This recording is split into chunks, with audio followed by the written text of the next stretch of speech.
The Colours That Blind, Chapter 34. Evening has come, and the television is buzzing on that one boring channel. Ragnar is in the kitchen, and Mboya is sitting opposite me on the other sofa with Noku. No matter how many times I check my messages, there's nothing from Musa. Only an email from the school's official sports account to say that I have been kicked off the team.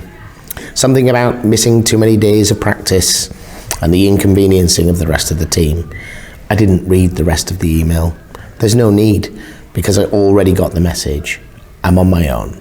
I'm going to have to make it on my own. I glance at Noku, who is now trying to teach Mboya the same game she no doubt learned at nursery. I smile as the old woman is repeatedly told the game has to start over because she's done something wrong. No, Mboya, put your hands like this. You aren't listening, she says, laughing and shuffling the old woman's hands. I'm smiling as I look at Mboya.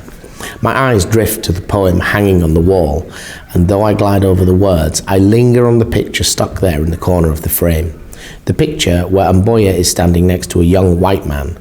I think I know who it is now. Ragnar brings the mats and lays them on the coffee table in front of us. But Mboya, I want Nando's, Noku starts to whine. Muzukuru Wangu? There's no Nando's here for miles. Just you wait though, this will taste better than your Nando's. Ragnar smiles at Noku as he sets down the plates of steaming sadza with stew and fried spinach.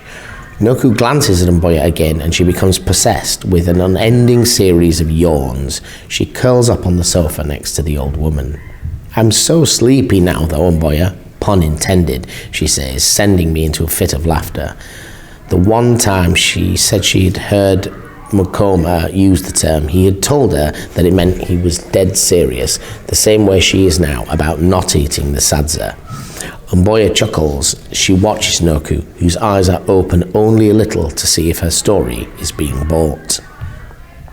Eat only a few morsels, my Muzukuru, and then you can sleep. Mboya, but I'm already dreaming now. Daddy says people shouldn't eat if they're sleeping, she says, faking a snore. Of all the times to take Hema of Mkoma's instructions. It's not even a lot of food, Noku. Look, Mboya says, lifting her plate.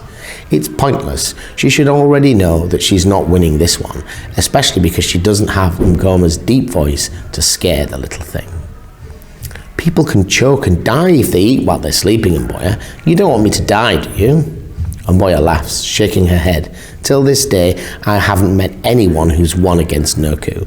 She's a heavyweight professional is what she is, and Mboya knows what defeat looks like. We all do.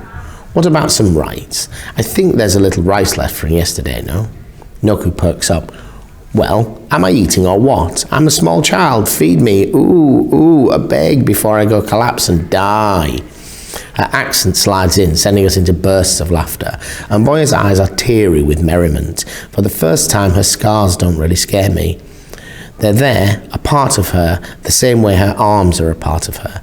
I think of her story. My eyes glide up towards the picture on top. The scars are there in it too, something I hadn't noticed before. Mboya, I start. She smiles at me and I hesitate. Everyone is looking at me now, and I don't know that it's appropriate to ask about the scars.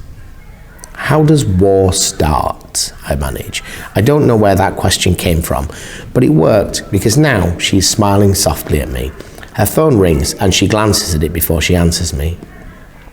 Well, Muzukuru, she says, I imagine all wars start the minute we invent words like us and them. She picks up the phone and I watch the expression on her face slowly change. Her eyes bulge, her lips quiver, and she turns towards me. No, she gasped. I have seen fear before, but never painted with long strokes and drawn thickly with the wrinkles of an old woman's face. And although I can feel my heart beginning to pound, all I can hear screeching in my head are her words. All wars start when we invent the words us and them.